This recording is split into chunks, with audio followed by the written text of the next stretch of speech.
Bonjour à tous, nous sommes à un peu plus d'une semaine, 10 jours de la Iloula du Rabbi, la 26e Iloula, Gimel Tammuz. Je pense que la meilleure des choses, comme le Rabbi nous l'a écrit, la meilleure des choses pour se préparer à sa Iloula, c'est de s'attacher au Rabbi en général, c'est d'apprendre la Torah qu'il nous a transmis. Et en l'occurrence, on parle ici d'un Ma'amar Chassidut, un discours chassidique. On va expliquer de quoi on parle. C'est le dernier discours que le Rabbi a distribué. C'est très bien que dans les différents Ma'amarim, différents discours chassidiques, depuis le premier que le Rabbi a prononcé, Yud Shvat 1951, lorsque officiellement il est devenu le Rabbi, le 7e Rabbi Chabad, après la disparition de son beau-père, le 10 Shvat 1950, c'était le premier discours Bati Legani. Et le dernier discours que le Rabbi a donné de ses propres mains à tous ceux qui étaient présents le jour même, c'était Purim Katan, 1992 à 1752, à peu près 2 semaines avant que malheureusement le Rabbi a eu la première attaque cérébrale. Elle n'a pas pu parler, elle était paralysée d'un côté.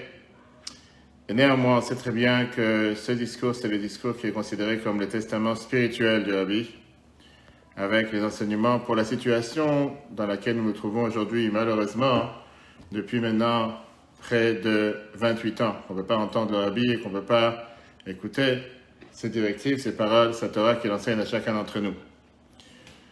Ce discours, c'est un discours qui est basé sur le discours du Rabbi précédent, prononcé en 1927, le jour de Purim, alors que c'était le pic, si on peut dire, de la période communiste, où on faisait tout pour abattre tout ce qui était le judaïsme, et surtout Schneerson, c'est ce qui malheureusement après a engendré l'emprisonnement du Rabbi précédent le 15 Sivan, 3 mois plus tard, et bien sûr, avec la libération de prison, le 12 Tammuz.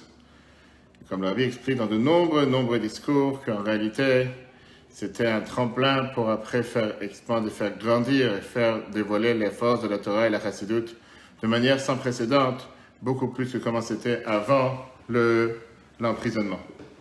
C'est un discours qui vient nous expliquer en long et en large quel est le rôle d'un Rabbi, quel est le rôle du Nasi Ador, quel est le rôle du chef de la génération, comme le Zohar nous le décrit, ce qu'on va voir aujourd'hui ensemble dans le texte,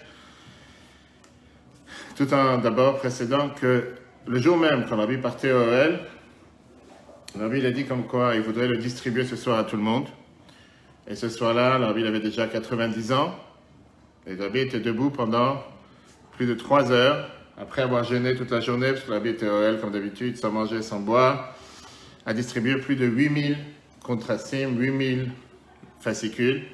C'est 12 pages, inclus avec un morceau de lekar, un morceau de gâteau au miel, qui c'était quelque chose de rarissime, parce qu'en général, le Rabbi donnait ça à chaque fois, tous les ans, entre Rosh Hashanah et Kippour. Mais cette année, c'était une année particulière où le Rabbi l'a distribué plusieurs fois, avec $2 à chaque personne, et après c'est avéré que c'était le dernier fascicule que le Rabbi avait retransmis, donné de sa main propre, debout pendant des heures au peuple juif, parce que le Rabbi ne donnait pas ça seulement aux disciples Chabad, mais n'importe quelle personne qui désirait, que ce soit du plus grand érudit au juif le plus simple, que ce soit un juif pratiquant ou un juif non pratiquant. Comme on se prépare à la Iloula, 26e Iloula du Rabbi, comme le Rabbi l'a écrit plusieurs fois, que Dieu fasse qu'on puisse faire la Iloula avec le Rabbi lui-même, le Baal la Iloula, mais en attendant, on se prépare en apprenant la Torah du Rabbi. C'est un discours richissime, parce que ça nous apprend énormément de sujets intéressants, comme on a vu dans le thème d'aujourd'hui, et qu'on pourra revoir sur l'application E-Torah, E-Torah sur Google et Apple. On va voir aujourd'hui qu'est-ce que ça veut dire d'abord un berger fidèle. Quelle est la raison pourquoi le peuple juif est appelé Ma'aminim, Bnei Ma'aminim, croyant, fils de croyant. Et pourquoi on a besoin parfois de passer par des moments difficiles, des moments pour dévoiler ce cœur brisé qui, grâce à ça, on dévoile les sources internes et les forces internes que sans ça, on ne les aurait pas dévoilées. Ça rejoint le cours qu'on a vu mardi soir dernier, le premier des 3 cours qu'on peut revoir sur l'application, les Yigrot Kodesh du Rabbi, les conseils du Rabbi sur la situation actuelle, en préparation aussi à Gimel Tammuz, la Iloula du Rabbi, si Dieu veut, ce soir, le 2e cours dans la série. On va commencer dans le texte, on va lire, traduire chaque mot et expliquer ce qui se passe. C'est un discours que le Rabbi a prononcé lui-même en 1981, Shabbat Tetzavé le 10 Adar, et, comme j'ai dit tout à l'heure, basé sur le discours de son beau-père en 1927, distribué par le Rabbi en 1992. Toi, tu as entendu un verset de la paracha Tetzavé, la seule paracha dans toute la Torah où ce n'est pas écrit le nom de Moïse. Et dans ce verset, c'est écrit que Dieu dit à Moshe, toi, tu ordonneras à tous les peuples juifs. Et ils prendront pour toi, ils prendront vers toi de l'huile d'olive pure concassée, katit, la mahor pour éclairer, la lot nertamid pour pouvoir faire monter la bougie du temple, le candélabre, etc. Et d'ailleurs, ça revient à la paracha de la semaine dernière, en dehors d'Israël, à l'autre, dans laquelle on parle d'allumer le candélabre. Ça, c'est le verset. Toi, tu ordonneras au peuple juif qui prend pour toi, vers toi, de l'huile d'olive concassée, pour éclairer, mais le problème c'est qu'on va voir qu'il y a des mots qui ne sont pas clairs ici, parce que la mahor ne veut pas dire pour éclairer, ça veut dire pour être luminaire, parce que pour éclairer en hébreu on aurait dû dire léaïr, pas la mahor, et pour avoir une lumière éternelle. Ok. Les deux, il m'a dit qu'il faudrait comprendre quels sont les différents détails qu'il y a dans ce verset, parce que tous les ordres qu'il y a dans la Torah, Neymar, c'est écrit, chaque fois qu'on parle dans la Torah, on te dit, ordonne au peuple juif, parle au peuple juif. Quand Neymar, ici, bizarrement, c'est la seule fois que la Torah emploie le terme, à toi d'ordonner au peuple juif. Qu'est-ce que ça veut dire, toi tu ordonneras? Ça veut dire quoi? Que c'est Moshe qui ordonne, c'est pas Moshe qui ordonne, c'est Dieu qui ordonne. Ça, c'est la première question. Ou le Osif, on peut rajouter la diouk, qu'est-ce que ça veut dire ve'ata tetzavé? Qu'est-ce que ça veut dire toi tu ordonneras ou l'orak be'alachon? C'est pas juste le langage qui me dérange, du fait que c'est pas écrit tzavet ben Israël, ordonne au peuple juif, etc. Et la gamme be'atochen, c'est le sens qui me dérange. Pourquoi? De la shon ve'ata tetzavé, qu'est-ce que ça veut dire toi tu ordonneras? Mashma, ça veut dire chez Moshe hu ametzavé, que Moshe il est celui qui ordonne. Comme j'ai dit tout à l'heure, il faut comprendre. Aré Moshe ou Ashliach, Moshe c'est l'envoyé, l'émissaire de Dieu. L'imsor, l'Israël, et Tzivouy HaKadosh Baruch Hu. Moshe en général, il est celui qui ordonne au peuple juif. Quel est l'ordre de Dieu? C'est pas Moshe qui ordonne. Ve'lama ne'emar, pourquoi c'est écrit ici, ve'ata tetzavé, c'est toi qui ordonneras. Donc l'explication de cette question c'est quoi? C'est qu'a priori, il y a un mot dans le verset qui dérange. Moshe n'est pas celui qui ordonne. Qui tu es pour dire tu ordonneras? Ça rejoint la même question qu'on a dans les autres fois qu'on parle dans la Shira, qu'on dit tous les jours. On dit Vayaminu B'Hashem ou B'Moshe Avdo. Ils auront confiance en Dieu et en Moshe son serviteur. Comme si Dieu il a besoin d'un partenaire et que Dieu ne va pas se débrouiller tout seul. Une autre phrase qui est écrite dans la Torah, quand Moshe parle par rapport à sauver le peuple juif, que Dieu lui dit, t'inquiète pas, avec Gam Becha Yaminu Leolam. Même en toi, ils auront une confiance éternelle. Comme si il y a toujours ce mélange. Comme si sans Moshe, on ne peut pas s'en sortir. Apparemment, c'est quelque chose qui n'est pas clair. La suite, deuxième question. Gam Tzarich Lavin, il faut aussi comprendre. Machenema, qu'est-ce qui est écrit dans le verset, Veikru Elecha, et ils prendront vers toi. Qui veut dire quoi? Chez Avi ou Hachem et le Moshe, qui doivent amener l'huile pour à Moshe. Elecha, vers toi. De l'Ichora, a priori, l'arbitre dit c'est pas clair. Pourquoi? Kivan, Shalat, Anerot, Aïta, l'aider Aaron, puisque c'est qui devait amener, illuminer le candélabre? C'est qui a allumé les bougies dans le temple? Le candélabre, c'était Aaron, c'était le frère de Moshe, c'est lui qui était le grand prêtre. Lama, Utrach, la vie, et Hachem et le Moshe. Pourquoi il fallait amener l'huile à Moshe? Pourquoi il ne fallait pas amener l'huile à Aaron? Si tu veux faire venir l'huile, si tu veux faire quoi que ce soit, amène-la à Aaron. C'est Aaron qui va utiliser cette huile pour faire illuminer le candélabre. Ce n'est pas à Moshe de le faire. Deuxième question, on est d'accord? Vas-y, qu'est-ce que tu veux? La quoi? Oui, avec plaisir. La suite. Gam, il n'y a pas de nom. Ok. Gam, c'est la ville. Aussi, il faut comprendre. Machenema, ce qui est écrit Katit Lamahor, concassé pour être un lumineur de l'Ichora. A priori, avec les Mémar, on aurait dû dire Shemen Le'aïr, on aurait dû dire de l'huile pour illuminer, parce que l'huile n'est pas faite pour être un lumineur. Le passo, Gam, c'est la vie. Donc on en tient déjà à 3 questions. Gam, c'est la vie, la 4e question. Le passo, je la raison dans le verset qui a après Neymar, c'est écrit Mais Erevet Boker. que ça sera de la nuit jusqu'au matin, ça veut dire que ça ne va pas forcément illuminer tout le temps, mais un certain temps. Et Kanema, et là on voit que dans le verset, c'est pas écrit tout le temps, c'est écrit là, à l'autre mertamide que ça va être illuminé tout le temps. A priori, il y a quelque chose qui ne va pas. Voilà les 4 questions. Si on récapitule les 4 questions, tout d'abord, la première question qui dérange, c'est pourquoi c'est écrit, c'est toi qui ordonneras, alors c'est pas Moshe qui ordonne. Pas seulement le langage, mais dans le sens, c'est Dieu qui ordonne, c'est pas Moshe qui ordonne. Deuxièmement, pourquoi on dit qu'il fallait lui amener à Moshe l'huile alors qu'il n'a rien à faire avec cette huile? C'est Aaron qui a besoin de l'huile pour pouvoir illuminer le temple, illuminer le candélabre et pas Moshe. Troisième question, pourquoi on a dit Katit la Mahor, qu'on cassait pour être un luminaire alors que ça devrait être pour éclairer? Et quatrième question, pourquoi dans le verset d'après c'est écrit du soir jusqu'au matin, ce qui veut dire que c'est pas tout le temps, alors qu'ici ça a l'air de dire que c'est Tamid qui veut dire tout le temps. Au Meval, le Rabbi continue comme n'importe quel discours chassidique du Rabbi en général. Il y a toujours des questions. Après, le Rabbi commence à rentrer à élaborer le sens et qu'est-ce qu'on cherche à comprendre. Ici, basé sur un discours chassidique des Rabbi précédents ou des Rabbi d'avant. Et avec ça, le Rabbi amène sa touche, on va dire, et surtout son explication, et surtout qu'on sait combien d'efforts le Rabbi mettait pour corriger chaque discours. Une virgule en plus, une virgule en moins, un mot en plus, un mot en moins. Au Meval, le Rabbi explique, mon Rabbi, mon beau-père. Dans son fameux discours Vekibel Ayudim, le discours qu'il a prononcé le jour de Purim Katan en 1927, quand il était en Russie, comme on l'a dit tout à l'heure, que ça, le rabbi précédent était au courant qu'il y avait des agents du KGB qui étaient dans la synagogue à ce moment-là. Et néanmoins, il a demandé à tous ses disciples de se battre pour l'éducation juive, qui, même s'ils sont prêts à aller dans le feu et dans l'eau, combien il y en a qui ont été perdus, combien il y en a qui ont été tués, combien il y en a qui ont été exilés. Et ça même, ça a fait en sorte que 3 mois plus tard, lui-même, il a été mis en prison. Par des juifs, au passage. Le tzivouy, qu'est-ce que ça veut dire? La vie précédente t'explique. Qu'est-ce que ça veut dire? Tetzavé, toi tu ordonneras. Quand on dit dans la Torah le mot tzivouy, ordonner, utzav tavechibo, ça veut dire s'attacher. Quand on dit dans la tefila, n'importe quelle prière, Asher qui est des shanu bemitzvotav et tzivanu, que tu nous as sanctifiés par tes commandements et tu nous as ordonné. Ça ne veut pas forcément dire ordonner tout court, ça veut dire que grâce à ça que tu fais une mitzvah, tu t'attaches avec Dieu. Parce que tu fais ce que Dieu t'a demandé, automatiquement tu t'attaches avec Dieu.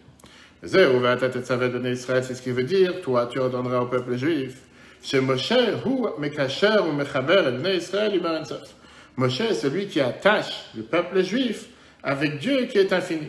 D'ailleurs, c'est la Torah qui le dit. C'est quoi le rôle de Moshe? Moshe est ce qu'on appelle un Memutza Mechaber, est un intermédiaire qui connecte. C'est un connecteur. Parce que le peuple juif en direct avec Dieu, ça ne marche pas. Pourquoi ça ne marche pas? On sait ce qui s'est passé quand on a reçu la Torah. Qu'une fois qu'on a reçu les 2 premiers des 10 commandements par Hanishmatan, leur âme a dû s'envoler. Ils n'ont pas pu supporter la force, la puissance de cette lumière.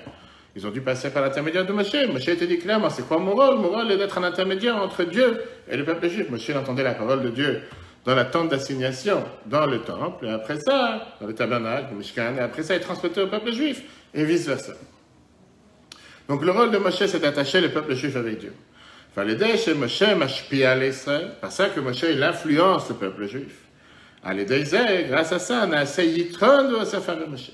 Devient et il apparaît une supériorité dans Moshe. Qu'est-ce que ça veut dire dans Moshe? Rabbi t'explique, entre parenthèses, de Moshe, parce que Moshe et Israël, Moshe et le peuple juif, ils sont comme la tête et les pieds. Comme c'est dit, 600 000 pieds. C'est le verset qui te dit. Aham, le peuple, que je suis à l'intérieur de lui. De Chol, Israël, que tout le peuple juif est maraglaim de Moshe. Tout le peuple juif est considéré comme les pieds de Moshe. Ou Moshe ou Aroshelem. Moshe est considéré comme la tête du peuple juif. Qu'est-ce que ça veut dire? Rabbi t'explique. Que Moshe Adam, de la même manière que chez un être humain, Araglaim, Olichim et Arosh, les pieds emmènent la tête. Les makom, chez Arosh, Mitzadat, Smoine, Yachol, Agir, les Sham. À un endroit que la tête toute seule ne pourrait pas arriver. En 2 mots, que Dieu nous en préserve quelqu'un qui a une tête mais qui n'a pas de pied ne peut pas se déplacer. Que Moken ou Moshe et Israël, c'est exactement la même chose. Moshe et le peuple juif. Chalidé Israël, par le peuple juif qui sont, entre parenthèses, les pieds de Moshe. Mitosaf et Louis Moshe se rajoute une certaine supériorité dans Moshe. En 2 mots, c'est pas seulement que Moshe il agit pour le peuple juif. C'est que grâce à ça que Moshe il agit pour le peuple juif et il les attache avec Dieu. Moshe aussi s'élève grâce à ça. Ça, c'est ce qui est écrit dans le verset. Les 600 000 pieds. avec lesquels je suis à l'intérieur de lui. Qu'est-ce que ça veut dire? Que par les pieds du peuple, il se rajoute cet aspect dans lequel Dieu apparaît à travers Moshe de manière beaucoup plus élevée. Et ça, la Bible va l'expliquer dans le chapitre 11. Pour l'instant, on en tient au début. Et donc, donc le rabbi précédent a écrit dans son discours en 1927. Ça, c'est ce que ça veut dire, tu ordonneras au peuple juif. Et ils prendront vers toi de l'huile d'olive pure concassée. Dans les déchets, Moshe Yetzavé Veikacher et Bnei Israël, par ça que Moshe va ordonner. Et on a dit tout à l'heure, qu'est-ce que ça veut dire ordonner? Il va rattacher le peuple juif avec la lumière de Dieu qui est infinie. À l'aider, grâce à ça, il y a vu Bnei Israël, Shem Enzaït, Moshe. Grâce à ça, le peuple juif va amener de l'huile pure à Moshe. Et grâce à ça, va se rajouter de la lumière dans Moshe. Donc, qu'est-ce qu'on vient de voir? Moshe, il est celui qui attache le peuple juif avec Dieu. Tu es obligé de passer par cette connexion. Ce n'est pas une connexion Wi-Fi, c'est une connexion Ethernet. Et par ça, que Moshe attache le peuple juif avec Dieu, par ça, Moshe lui-même s'élève à un niveau encore supérieur. Ça, c'est, si tu veux, pour l'instant, très superficiel. Maintenant, on va entrer dans les détails, parce que tout ce qu'on a dit, ça ne veut rien dire. Qu'est-ce que ça veut dire que Moshe, il attache le peuple juif à Dieu? Qu'est-ce que ça veut dire que Moshe, il est celui qui est l'intermédiaire entre les deux? Quel est le rôle d'un Moshe? Et beaucoup de gens se demandent la question, qu'est-ce que j'ai besoin d'avoir un rabbi? Qu'est-ce que j'ai besoin d'être attaché à un tzaddik? Je fais la prière tous les jours, je dis, Baruch Ata Hashem, Elokeinu melech haolam, je parle à Dieu. Et tu as beaucoup de gens qui te disent, monsieur le rabbin, moi j'ai jamais eu besoin d'avoir un tzaddik. J'ai jamais eu besoin d'aller pèleriner sur la tombe d'un tzaddik. D'ailleurs, pas la semaine prochaine, pas par hasard, en Israël, pourquoi je dis la semaine prochaine? Cette semaine, en Israël, la semaine dernière, Shlach, dans laquelle on voit comment Moshe il envoie les explorateurs, et comment Moshe lui-même, il demande et il prie pour faire en sorte qu'il ne tombe pas dans le panneau, en priant pour son successeur qui est Yoshua, que Dieu te sauve du complot des explorateurs. Et on sait qu'avec Caleb, ils sont partis prier sur la tombe des patriarches. Et c'est une des premières preuves dans la Torah du fait que quand quelqu'un il a besoin d'une bénédiction, il doit aller prier sur la tombe, parce qu'on avait appris ensemble quand on était sur le Hel, du fait qu'à part Rachel, qui est enterrée sur la route, pour pouvoir que le peuple juif, quand il va être exilé, va pouvoir prier sur la tombe de sa mère. Caleb et Yoshua, justement, dans la paracha de cette semaine, qui n'est pas par hasard, c'est toujours le paracha autour de la Eula du Rabbi Shlach et Korach, dans laquelle il est parti prier sur la tombe des patriarches, il ne faut pas tomber dans le piège. Beaucoup de gens te disent, qu'est-ce que j'ai besoin d'aller pèleriner sur la tombe d'un tzaddik? Qu'est-ce que j'ai besoin d'avoir à faire avec un tzaddik tout court? Moi, je suis juif, je suis attaché avec Dieu, ça s'arrête là. Laisse-moi tranquille, j'ai pas besoin d'intermédiaire. Moi, je suis en direct. Dans la vie, t'explique. Apparemment, il y a quelque chose qui ne va pas. Parce que tu ne peux pas être en direct. Tu es obligé de passer par l'intermédiaire de Moshe, puisque c'est la Torah qui te dit. La Torah te dit que Moshe lui-même te dit, moi, je suis l'intermédiaire qui attache le peuple juif à Dieu. C'est ça qu'on va comprendre. Qu'est-ce que ça veut dire que Moshe, en tant qu'intermédiaire, il est là pour attacher Dieu avec le peuple juif? Apparemment, pourquoi j'en ai besoin? Ça c'est le troisième chapitre. Le verset pour expliquer ça. Qu'est-ce que ça veut dire que Moshe, il attache le peuple juif avec Dieu? Magdim, il devance d'abord dans son discours. Dans la vie précédente, chez Moshe Rabbeinu, on sait très bien que Moshe, il a appelé Raya Me'amna. Moshe, il a appelé en araméen la fameuse phrase, le berger fidèle. Raya Me'amna veut dire le Roé Ne'eman, berger fidèle. Qu'est-ce que ça veut dire un berger fidèle? Il y a deux sens dans le mot berger fidèle. Premièrement, chez Roé Ne'eman chez l'Israël, qu'il est le berger fidèle du peuple juif. Deuxièmement, chez Uzan ou Mefarnes et Israël, Benyan Haïmouna. Pas seulement qu'il est le berger fidèle, clair, simple, comme un berger qui emmène son troupeau, mais qui nourrit le peuple juif avec la Haïmouna, avec la foi. Ah, tu vas me dire, j'ai besoin de quelqu'un pour me nourrir ma foi. Je suis juif, je suis croyant. Tout le monde te dit, monsieur le rabbin, je suis déjà croyant, je n'ai pas besoin de toi pour me parler de la foi en Dieu. Je n'ai pas besoin d'avoir un Moshe pour me renforcer ma Haïmouna. Et là, le rabbi te rend dans les détails que même quand tu dis que tu es croyant, il y a deux types de croyances. Tu as deux types de foi. Tu as ce qu'on appelle une foi superficielle et tu as ce qu'on appelle une foi qui est à l'intérieur de toi-même, qui fait partie intégrale de toi. En deux mots, une foi superficielle, c'est que tu peux très bien dire je suis un juif croyant, mais le moment où je suis mis à l'épreuve, une épreuve que Dieu nous en préserve peut être difficile, ou une épreuve tout court, je dois travailler aujourd'hui, laisse-moi tranquille avec les tefilines, j'ai pas le temps maintenant. Ça s'appelle je suis croyant superficiellement, parce que ce n'est pas une foi qui a un impact sur moi de manière interne jusqu'à ce que changer ma manière de se comporter. Tu as une foi qui est beaucoup plus profonde, beaucoup plus interne, qui est que je ne peux pas me permettre de faire quelque chose qui est contre la volonté de Dieu parce que je suis croyant. Et si je suis croyant, ce n'est pas juste un mot, un grand mot. Je suis croyant, je crois en Dieu, mais j'y crois réellement. J'y crois de manière que tout mon être, tout ce que je fais, fait en sorte d'agir comme Dieu l'attend de moi. Ça, c'est quelque chose qu'on ne peut pas l'avoir tout seul. Cette émouna qu'on va tout de suite voir, c'est une émouna qu'on a besoin d'avoir grâce à Moshe. Et on va voir ce qui s'est passé à travers toutes les générations. Parce qu'on ne peut pas oublier que ce discours a été récité le jour de Purim. C'est ce qui s'est passé avec Mordechai. On va voir comment la Gemara nous le dit, comment la Torah nous le dit. Tu dis comme ça. La foi qu'il y a dans le peuple juif, par eux-mêmes, chez Israël, le fait que le peuple juif, nous sommes considérés des croyants, fils de croyants, elle pourrait être de manière superficielle. Qu'est-ce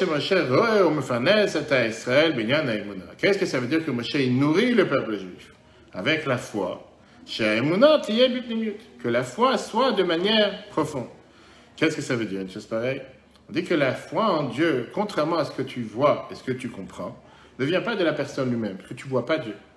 En général, par définition, quand tu parles de croire, c'est parce que tu ne vois pas. Si tu vois, tu n'as pas besoin de croire. Et donc, en règle générale, comme le Zohar nous dit, le mazal peut le voir. Qui veut dire, la émouna, la foi, ce n'est pas quelque chose qui pénètre à l'intérieur, mais qui reste superficiel. Comme c'est expliqué dans la Chassidut, que parfois, tu peux avoir un voleur que sur la porte du cambriolage, il va venir demander à Dieu de réussir dans son cambriolage. Comment tu peux avoir deux contraires? Il demande à Dieu de pouvoir réussir dans son cambriolage, et de l'autre côté, n'est-ce pas branché? De réussir dans son cambriolage, et de l'autre côté, regarde si c'est bien branché à l'intérieur, et de l'autre côté, il va voler. Comment il peut faire deux choses à la fois? A priori, c'est pas possible. Et la Chassidut explique justement que comment ça peut être possible par ça que tu as une émouna, mais une émouna superficielle. Là, on ne parle pas d'une émouna superficielle, on parle d'une manière beaucoup plus raffinée. On te dit que la émouna que tu as, c'est une foi qui agit sur l'action, mais elle ne pénètre pas dans le cerveau. Qu'est-ce que ça veut dire, elle ne pénètre pas dans le cerveau? Ça veut dire que le cerveau, il comprend que tu dois avoir une confiance en Dieu, mais tu n'as pas de goût dans ce que tu fais.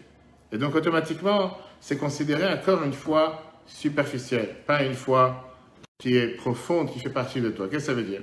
Oui, je fais confiance en Dieu. Oui, je suis sûr que Dieu veut le meilleur. Oui, je sais que Dieu est le patron du monde. Dieu qui a envoyé le corona sur terre. Oui, je sais que Dieu va débarrasser le corona du monde. Mais, il y a toujours le mais.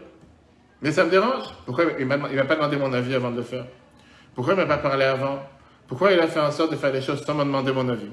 Et automatiquement, en fin fond de soi-même, j'ai la foi, mais il y a toujours un mais. Je crois en Dieu, mais ça me dérange. Ça ne veut pas dire qu'on n'a pas le droit d'avoir des questions. On a le droit d'avoir des questions. On a le droit de poser des questions. La question n'est pas si on peut poser une question, la question elle est, est-ce que cette foi, c'est une foi qui fait en sorte que rien peut faire que cette foi sera mise de côté, ou bien c'est une foi superficielle, que le moment où ça me dérange, je mets la foi de côté. Je peux très bien affirmer que je crois en Dieu, mais je dois faire des affaires, et si je dois aller cambrioler la porte d'à côté, j'aurai cambriolé la porte d'à côté, ce qui ne m'empêchera pas de prier à Dieu avant de cambrioler pour réussir mon cambriolage. Alors la Gemara te dit ça en forme de cambriolage, mais tu peux avoir ça en termes de truander le gouvernement, en termes de faire des faux papiers, en termes de faire des faux comptes, en termes de ne pas payer certaines choses que tu dois payer au gouvernement. Et on en passe, c'est pas le sujet, mais ça veut dire quelqu'un qui a la émouna, il a la foi, mais ça ne descend pas concrètement dans les actes. Qu'est-ce que Moshe fait?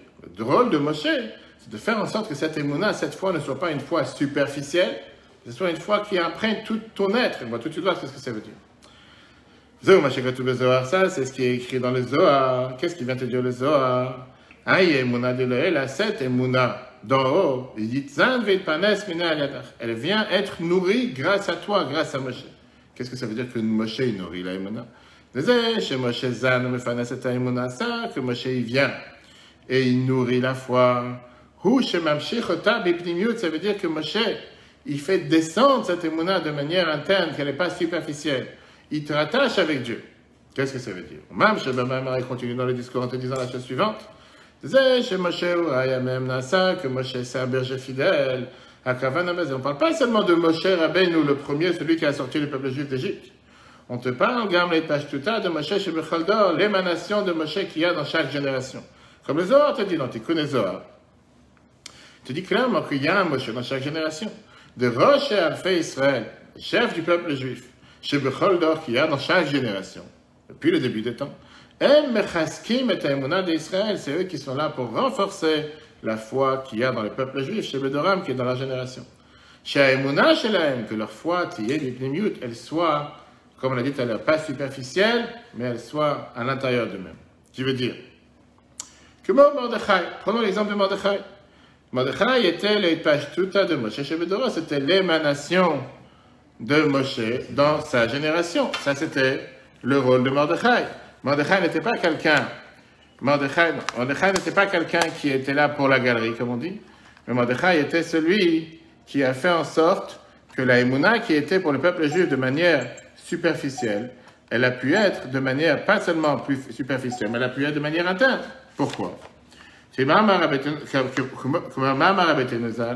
Comme nos sages nous disent, chez Mordechai Bedoro, que Mordechai, dans sa génération, était que Moshe Bedoro. Qu'est-ce que ça veut dire que Mordechai, dans sa génération, était comme Moshe dans sa génération? Je dis, enfin, c'est très simple. Chez Gam, Bisman Xerat Haman, que même au moment où il y a eu le décret de Haman, qui était un des plus pires décrets, qui voulait tuer tous les peuples juifs, chez Limoud, la Torah avec Yom Mitzvot, que l'étude de la Torah et la pratique des mitzvot à l'époque, Aya Kashur et Messirut Nefesh, que l'étude de la Torah et la pratique des mitzvot étaient à l'époque rattachées avec Messirut Nefesh, avec un don de soi. Qu'est-ce que ça veut dire un don de soi? C'était quelque chose qu'il fallait risquer sa vie pour pouvoir faire la Torah et les mitzvot. C'était pas garanti que tu allais pouvoir le faire. Puisqu'au contraire, comme on va tout de suite voir, que si jamais le peuple juif avait décidé de se convertir, il n'aurait pas été tué, il n'y aurait pas eu ce décret. Qu'est-ce qu'il a fait Mordechai à l'époque?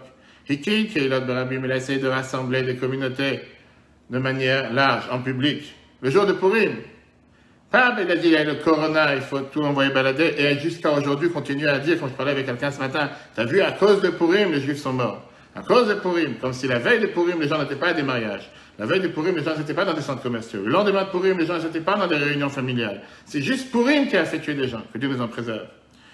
Que l'imoud, la Torah, que l'étude de la Torah avec Yom Mitzvot et l'accomplissement des mitzvot, Azaya Kashur Messirut Nefesh. Il était attaché avec un don de soi. Néanmoins, on voit comment Ikil, Keilot, Berabim, il a rassemblé tout le monde. Le Chazek et Temunatam chez Israël, pour renforcer la foi du peuple juif. Va Avaya dans Dieu. Voilà un mot Chazak, Belimud, la Torah avec Yom Mitzvot. Mordechai s'est battu pour que le peuple juif, malgré le mauvais décret qu'il y avait à l'époque, puisse se renforcer dans l'étude de la Torah et la pratique des mitzvot. Ça, c'était le rôle de Mordechai dans sa génération. De la même manière que ça s'est passé avec Mordechai, et on va voir plus tard, à 1000 ans de décalage avec le moment où on a reçu la Torah. C'est comme ça avec chaque Moshe qui est dans la génération. Que son but est là pour renforcer la foi qu'il y a dans le peuple juif. Pour faire en sorte que le peuple juif ne va pas, être influencé des souffles qu'il y a de l'extérieur. Elle ne va pas avoir ce qu'on appelle cette foi qui est superficielle. Oui, je crois en Dieu, mais il y a des circonstances qui font que, et automatiquement, le bon Dieu, il est gentil, mais qu'il me laisse tranquille. Maintenant, je dois travailler Shabbat. Maintenant, je dois manger, je ne dois pas manger kasher. Maintenant, je dois aller en vacances, s'il n'y a pas de mikveh, c'est pas la fin du monde, etc., etc. Là, après, qu'il explique longuement. Chez Moshe, que Moshe, l'émanation de Moshe qu'il y a dans chaque génération. Mechaskim et Emunah d'Israël renforce la foi du peuple juif. Il continue à expliquer. Qu'est-ce que ça veut dire, Diyuk, la Shanakatu, la question qu'on a demandée tout à l'heure, si tu te rappelles, la troisième question. Shemen Katit la mort. Pourquoi on a dit que c'était de l'huile concassée pour être luminaire et pas pour éclairer? Quel rapport? On aurait dû dire que c'est de l'huile qui est là pour éclairer et pas pour être un luminaire. Chez Bisman, la galoute quand on est en exil. Chez Bechol, Echad Ve'echad ou Nishba Venitke. Qu'en étant en exil, on est tous brisés. On est tous détruits de l'intérieur. Katit, concassé. Allez, Magim, la Mao, par ça on arrive à l'essence de chacun d'entre nous. Chez Mimeno Nimtsaor, que par ça on trouve la lumière. Qui veut dire, de la même manière qu'une l'huile tout court, comment tu peux obtenir l'huile par ça que tu écrases l'olive? Parfois, parce qu'on est en exil, parce qu'on a un moment difficile, parce qu'on a une épreuve, parce qu'il y a un mode corona, parce qu'il y a un confinement, parce qu'il y a des difficultés, tu découvres des forces internes qu'il y a à l'intérieur de toi. Et grâce à ça, tu peux faire jaillir la lumière que sans cette difficulté, tu n'aurais pas pu le faire.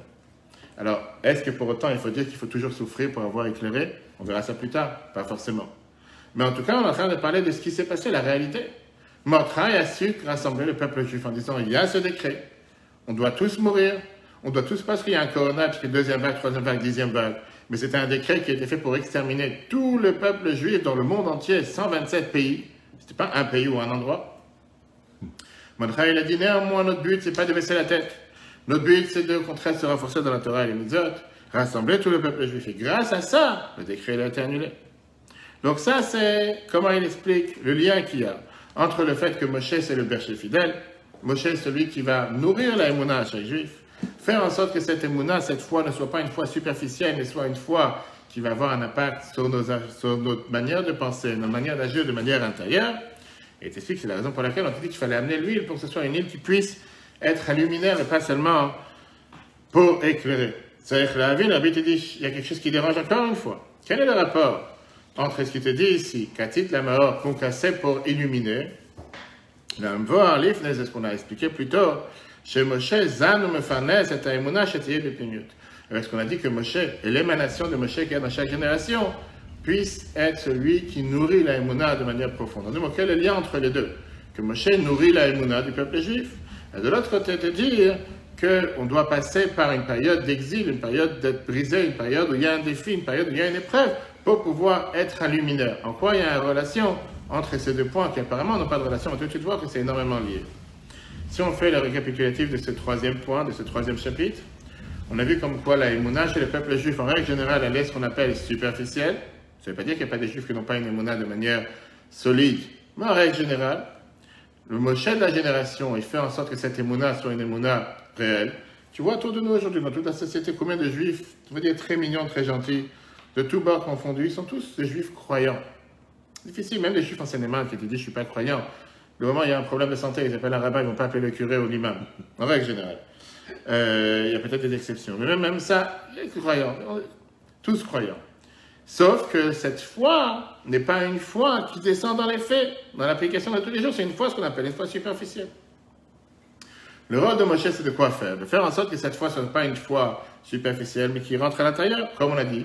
Berger fidèle, c'est ce qui se passe avec l'émanation de Moshe dans chaque génération, c'est ce qui s'est passé avec Mordechai. On a expliqué, alors si ça veut dire, qu'est-ce que ça veut dire être un berger fidèle? Qu'est-ce que ça veut dire, pardon, être concassé pour éclairer?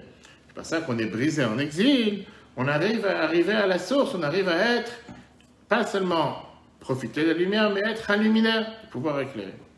Et on a demandé quel est le rapport qu'il y a entre les deux. Aujourd'hui, on va continuer à expliquer en te disant qu'en réalité, cette explication qu'on vient de dire, que quand tu as une épreuve, tu dévoiles des forces internes. C'est tout le cours de mardi soir dernier sur la lettre du Rabbi, une merveilleuse lettre que le Rabbi prend un exemple de sa situation en parlant avec un ex-réfugié à Nice et à Vichy, dans les années 40 à Paris. On avait dit qu'on était déplacés dans nos endroits, déplacés de nos lieux, que parfois, quand on est en mode réfugié, et quand on retrouve la vie normale, l'intelligence, c'est de reprendre les qualités et les forces internes qu'on a découvertes dans ces moments difficiles pour les appliquer dans la vie réelle. Très beaucoup qu'on peut revoir sur l'application et Torah. C'est pareil aujourd'hui. Tu as des gens qui te disent j'ai du mal à retourner à la synagogue. J'ai du mal à retourner. Je parlais avec quelqu'un cette semaine, il fait aussi, je suis tellement habitué avec les cours sur Zoom, je me sens pas forcément obligé de venir face à face, rencontrer. C'est plus facile, je suis à la maison. Mais justement, l'intelligence, c'est de prendre les qualités de tout ce qu'on a appris de ces moments difficiles qu'on a passés. Le fait que, au contraire, les gens te disent j'étais uni avec la famille, j'ai pu me rassembler à la table de Shabbat autour de la famille, apprendre avec la famille, prendre ces exemples pour la vie de chacun d'entre nous, pour la vie normale. Mais alors, il va te demander la question suivante. A priori, quel est le lien? Qu'est-ce qu'on a dit? Comment il a commencé le verset? Que toi, tu ordonneras, etc., au peuple juif de prendre de l'huile. Ça vient suite à ce qui est expliqué au départ, qu'on dit le fameux verset qui est ramené dans la Megillah, qu'on lit tous les jours de Purim, que le peuple juif, le jour de Purim, a accepté sur lui ce qu'ils ont commencé à faire. De quoi on parle? Chez Kiblou, on t'explique qu'en règle générale, à Purim, c'est là que le peuple juif a mis en application ce qu'on avait reçu quand on a reçu la Torah. 1000 ans de décalage. 1000 ans de décalage. On a reçu la Torah en 2448, environ 1000 ans plus tard, le fait de Purim. Et là, on te dit qu'à ce moment-là, avec Kiblou, Ayodim et Asher Chelou Laasot, on a commencé à accepter sur nous ce qu'on avait pris sur nous au départ, que ce qu'on a accepté le jour de Matan Torah, quand on a reçu la Torah, quand est-ce qu'on l'a mis en application pendant la fête de Purim? Ok. Qu'est-ce que ça veut dire? Matan Torah était Atchala. Matan Torah, c'était le moment où on a commencé à recevoir la Torah. Et Chelou Laasot, comme on va voir dans le chapitre 10. Mais Achashverosh, au moment de Achashverosh d'un service Bisman, Zerataman, quand il y avait le décret de Haman, Aïta Kabbalah, c'est là qu'on a reçu, on a commencé à mettre en application. Mais Kibbala Yodi, qu'est-ce que ça veut dire? Falder, Mamar, Abatenuzal, comme nos maîtres nous disent dans la Gemara Shabbat, page 88a, à la Passouk, sur le verset qu'on dit dans la Megillah, Kimu vekiblu Ayodim, ils ont accepté et ils ont accompli le peuple juif. Kimu mashekiblu kva, on a commencé à faire ce qu'on avait déjà reçu auparavant. Lors de Matan Torah, lors du don de la Torah, on avait reçu la Torah. Quand est-ce qu'on l'a fait? Le jour de Purim. Qu'est-ce que ça veut dire? Ça, qu'on a devancé. On va faire, on va comprendre quand on a reçu la Torah. Ça, c'était Rak HaKabbalah. Ça, c'est le fait d'avoir reçu la Torah. Alors qu'au moment de la fête de Purim, on l'a mis en application. Ce qui est bizarre. Comment la Gemara peut dire une chose pareille? Ça veut dire quoi? Que pendant 1000 ans, on n'a pas fait la Torah. Depuis qu'on a reçu la Torah, mon Seigneur, il n'a rien fait. On a commencé à le faire seulement à Purim. Le Rabbi dit, tout le monde la question, chez les Chora, c'est quelque chose qui est très étonnant de dire une chose pareille. Demain matin, Torah, que matin, Torah, Ayu Israël, quand est-ce qu'on a reçu la Torah? Le peuple juif était le niveau le plus élevé. Vaya, Zatzlam, Giloui, le coup, il y avait un dévoilement de Dieu, Daga, Chinalit, le niveau le plus élevé. Non, ça faisait en plus de ça. Chez Gam, Kodem matin, Torah, que même avant le don de la Torah, il y avait des dévoilements les plus élevés. D'abord, il y a eu le dévoilement de Dieu dans la sortie d'Égypte. Après, il y a eu le dévoilement de Dieu, lors de l'ouverture de la mer Rouge. À Gilou, Ishaya, et même à Torah, le dévoilement de Dieu qu'il y a eu quand on a reçu la Torah, à Gilou, c'était le plus grand dévoilement possible sur terre. Dieu est descendu sur la planète, la Yered Hashem à la Sinaï. Puis, mais Achashverosh, tu mets en contraste avec la situation quand on était à Purim. Au moment d'Achashverosh, Israël, le peuple juif était dans le niveau le plus bas sur terre. Jusqu'à ce qu'ils sont partis s'amuser, ils sont partis profiter du repas d'Achashverosh. On prend maintenant dans les débats si c'était un repas kasher ou non kasher. Ils sont partis profiter de la situation du repas d'Achashverosh. C'était un niveau très bas matériellement, spirituellement.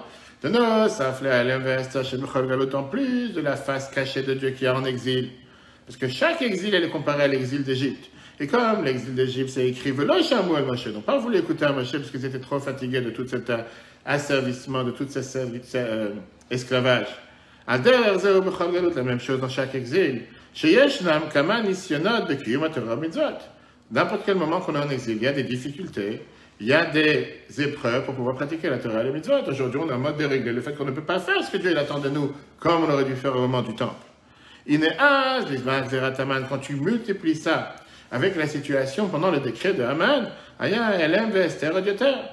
la face cachée de Dieu était beaucoup plus dure. En 2 mois, la situation du peuple juif était vraiment très basse. Quand tu mets ça en contraste avec la situation comme on était quand on a reçu la Torah. Et qu'est-ce que tu me dis? Bisman, matin Torah, quand on a reçu la Torah, quand le peuple juif était au niveau le plus élevé spirituellement, là tu me dis c'était juste le début. C'est là qu'ils ont commencé à faire. Au Bisman, Zerat Haman, quand il y a eu le décret d'Haman, quand on était dans le niveau le plus bas, là tu me dis qu'on a commencé à mettre en application ce qu'on a reçu à l'époque, ça n'a pas de sens. Quand on est dans la situation la plus élevée spirituellement, on n'a rien fait, on a pu commencer à faire la Torah et les Mitzvot. 1000 ans plus tard, au moment où on est dans la situation spirituelle la plus basse, c'est là que tu me dis qu'on a commencé à mettre en application ce qu'on a reçu à l'époque. Ça n'a pas de sens. Et l'explication, elle est très simple. D'abord en oral. Jusqu'à la fête de Purim, on n'a jamais été mis à l'épreuve. Jusqu'à la fête de Purim, on n'a jamais eu ce défi qu'il y a ce qu'on appelle un devoir de Messirut Nefesh, pas seulement de don de soi, d'abnégation de soi, de risquer d'être tué pour faire la Torah et les Mitzvot. Et savoir comment tu vas réagir à l'époque. C'est trop facile quand tout va bien, que tout se passe de manière comme tu as prévu. Qu'est-ce que Dieu demande de toi? Ça, c'est ce qui s'est passé quand on a reçu la Torah. Mais ce n'était pas un effort personnel, ce n'était pas que tu as été mis au défi. C'était pas que tu as été mis à l'épreuve, c'était pas une situation dans laquelle, maintenant on va voir de quoi tu es capable. Arrive la fête de Purim. Là, c'est la première fois dans l'histoire, depuis qu'on a reçu la Torah, que tout le peuple juif est mis au défi. Tu vas faire ce que Dieu te demande, ou bien tu décides de te convertir, de tout laisser tomber, ou de rester avec cette émouna superficielle. C'est ça que la Gemara Shabbat te dit quand elle te dit que quand arrivait la fête de Purim, on a commencé à accomplir ce qu'on avait reçu au départ. Pourquoi? Pour te dire qu'au départ, c'était facile. Il n'y avait pas d'épreuve. Ça ne veut pas dire qu'on n'a rien fait. Bien sûr qu'on a fait. Mais tu ne pourras pas savoir comment agir le moment où il y aura un défi. C'est la même chose qu'on te dit, le fameux exemple qu'il y avait dans la Chassidut plusieurs fois avec un roi qui envoie son fils le plus aimé face à un club de prostituées et il veut savoir s'il va tomber ou pas. S'il va le truander, s'il va faire des bêtises ou ne va pas faire des bêtises. Tout le temps que tu es dans un cocon dans lequel tu n'as aucune épreuve, tu n'as aucune difficulté, tu n'as pas aucun défi. Et on peut mettre ça aujourd'hui dans la même situation avec chacun d'entre nous. Bien sûr, c'est facile que quand tout va bien, je crois en Dieu. Quand tout va bien, je donne la tzaka. Quand tout va bien, je fais ma prière tous les matins. Mais dès que j'ai un casse-tête, dès que j'ai un ennui, dès que j'ai une difficulté, laisse-moi tranquille avec la prière. Laisse-moi tranquille avec la tzaka. Laisse-moi tranquille avec faire ce que Dieu demande. Et c'est là la force. C'est là la réalité de savoir. Alors, est-ce que tout ce que tu cries au effort, que tu es croyant en Dieu, que tu crois en Dieu, que tu es un juif pratiquant, que tu ne vas jamais faire que... Où est la réalité? On avait dit que c'est l'explication, mais Vaïbaz a été expliqué Bisman, que quand il y a eu le décret d'Aman, Aya, Kiyum, Torah, Mitzvot, Shelem, l'accomplissement, la manière comment ils ont fait la Torah et les Mitzvot, elle était l'Imseut Nefesh, elle était avec un don de soi, une négation de soi. De Nosaf, d'abord, il y avait l'Imseut Nefesh tout court, chez le Likfor, de ne pas renier l'existence de Dieu, comme c'est expliqué dans Torah. Chez Beim, Ayum, Memirim, Datam. Si jamais j'aurais décidé de se convertir, là, il n'y aurait pas eu ce décret. Le décret était contre les Juifs. Si à partir d'aujourd'hui, je viens et je dis à Aman, je me prosterne, et je dis non, laisse tomber, je ne suis plus juif, je deviens non-juif, il n'y a plus de décret. Et néanmoins, n'ont jamais eu une pensée de vouloir ne pas faire la volonté de Dieu. En plus de ça, ils ont eu un don de soi, une abnégation de soi. Même pour l'accomplissement de faire la Torah et les mitzvot, que ça c'est encore beaucoup plus fort. Comme on lit dans le Tanya, chapitre 18, qu'on peut revoir sur l'application de Torah à l'écho de Tanya. Que oui, chaque juif simple, quand il arrive mis au bout, où tu te convertis ou je te tue, il ne va pas dire je préfère mourir comme un non-juif. Il va vouloir mourir comme un juif. Mais l'effort n'est pas forcément de mourir comme un juif, c'est de vivre comme un juif. Vivre comme un juif, c'est ce qui est le plus difficile. Et là, on voit qu'ils ont été mis au défi et ils ont décidé de vivre comme des juifs. Jusqu'à ce qu'on a vu tout à l'heure, Ekilou Keilot Berabim. Ils ont rassemblé les communautés en nombre. L'ilmot Torah b'Mseut Nefesh pour apprendre la Torah avec ce don de soi. Et Torah Meseut Shelem, comment ils ont pu faire une telle Meseut Nefesh, un tel don de soi? Et t'as aidé Mordechai et Yehudi. Ça ne fait pas Mordechai. Mordechai qui a parlé avec Esther, etc. Moshe Shebedoro, le Moshe de sa génération. Mais zéro, et c'est ce que ça veut dire, avec Kibel Yehudi Metacher Echelo Laasot. Est-ce que ça veut dire qu'à l'époque de Mordechai et Aman, c'est là qu'ils ont commencé à accomplir ce qu'on a reçu au matin Torah? Demain matin, Torah, quand on a reçu la Torah, était Rakat, là, il y avait seulement le début.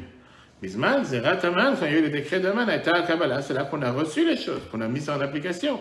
Qui a les Deizé, Shaya, la Emaz, mais c'est au Nefesh Bepoel, le fait qu'ils ont eu ce don de soi, concrètement, al Torah, Mitzvot, sur la Torah et les Mitzvot. Nitalou, ils ont été élevés, Madrigan, Alit, un niveau beaucoup plus élevé, Mikmosh, Ayub, et Matan Torah, comme il y avait autant de Matan Torah. C'est pour ça que seulement à l'époque, au temps de Haman, il y a eu Vekibel Yodim, c'est là qu'on dit qu'ils ont mis en application ce qu'on a reçu Matan Torah. Pas parce que quand on a reçu la Torah, ils n'ont rien fait. Quand on a reçu la Torah, ils ont eu fait. Mais on ne peut pas savoir qu'est-ce qui va se passer le jour où tu auras un problème. Le jour où tu seras mis en défi, le jour où il y aura une difficulté. Au moment de Haman, là on a vu que c'est du réel. Et grâce à qui? Grâce à Mordechai qui les a rassemblés. Il n'y aurait pas eu de Mordechai à l'époque, pas forcément qu'ils auraient tenu. Si c'est comme ça, on doit dire. Qu'est-ce que ça veut dire ce qu'on a dit tout à l'heure? Que par ça que tu arrives à une situation de concassé, une situation d'épreuve, une situation d'exil, tu dévoiles les forces internes, du stress que tu peux devenir un éclaireur et pas seulement être éclairé. Par ça que tu es brisé. Magim la mort, tu arrives à la source de la lumière, le luminaire lui-même.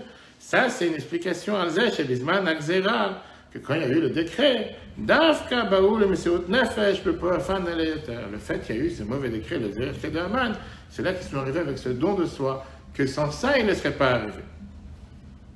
Alors la Bible va te dire que c'est difficile de dire une chose pareille.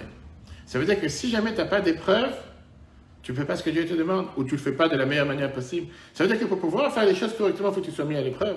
Ça veut dire que si je ne suis pas mis à l'épreuve, je ne peux pas être un bon juif. En deux mots, ça veut dire qu'il faut forcément souffrir, il faut forcément avoir l'exil. Ça veut dire que quand il y avait le temple, il ne faisait pas ce qu'il fallait. Comment on peut dire une chose pareille? La réalité, c'est que c'est vrai. Tout le temps que tu n'es pas mis à l'épreuve, je ne peux pas savoir si tu es vrai ou pas. Mais s'il n'y a pas d'épreuve, je ne peux pas agir de cette manière.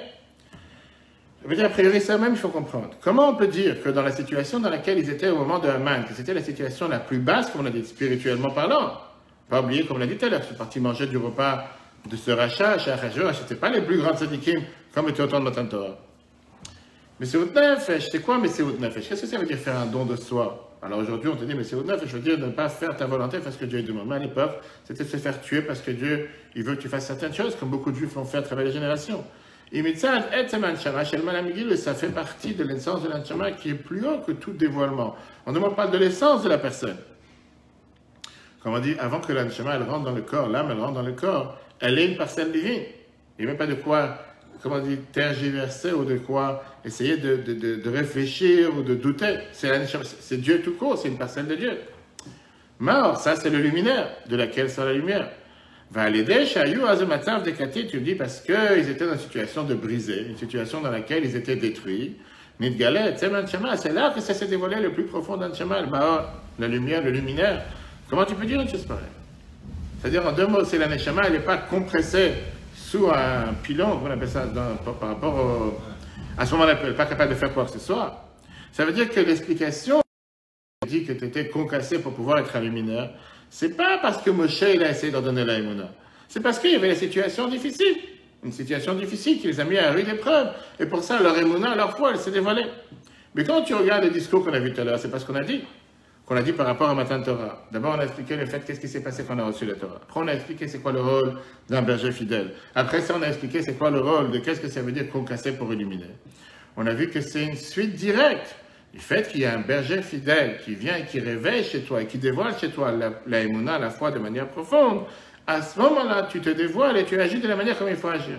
Ça veut dire que s'il n'y a pas ce berger fidèle, à ce moment-là, ta émouna n'est que superficielle. Là, on a dit tout à l'heure que c'est la situation qui fait, puisque tu es dans une situation, tu es mis à l'épreuve, automatiquement, c'est ça qui fait que tu dévoiles tes forces internes. Alors, c'est quoi le réel? Il faut avoir besoin de ces bergers fidèles pour dévoiler cette force interne et devenir avoir cette émouna qui n'est pas superficielle, mais profonde, ou ça suffit d'avoir une situation difficile, ou les deux à la fois. Ça, c'est le résumé du chapitre 4. A priori, quand on a dit qu'on cassait pour éclairer, c'est une suite par rapport au fait que le décret de Haman est arrivé à une telle Messihout Nefesh. Parce qu'il y a eu ce décret, on est arrivé à pouvoir donner sa vie pour Dieu. Mais d'après ce qu'on a vu jusqu'à présent, c'était que le berger fidèle, c'est celui qui nous dévoile ce décret, ce niveau d'Emouna le plus élevé. Alors, si Dieu veut, la semaine prochaine, on verra la suite avec l'explication, comment les deux sont liés, et surtout répondre aux questions qu'on n'a pas encore répondues. Pourquoi besoin de ce berger fidèle? Quel est son rôle? Quel est son rôle et pourquoi c'est seulement à travers lui qu'on peut dévoiler cette émouna, cette foi interne qu'il y a à l'intérieur de chacun d'entre nous? Mais pas seulement qu'elle reste interne et qu'elle reste couverte, mais qu'elle soit découverte. Si Dieu veut, la semaine prochaine, 3 jours avant la Lula du Rabbi, on verra ça de manière encore plus profonde. En attendant, le cours sera repris sur l'application et Torah. Ce soir à 20h30, on continuera avec la deuxième série du cours de Jalal qu'on a parlé la semaine dernière, les grottes Kodesh du Rabbi sur des conseils de la vie dans les aléas de la vie.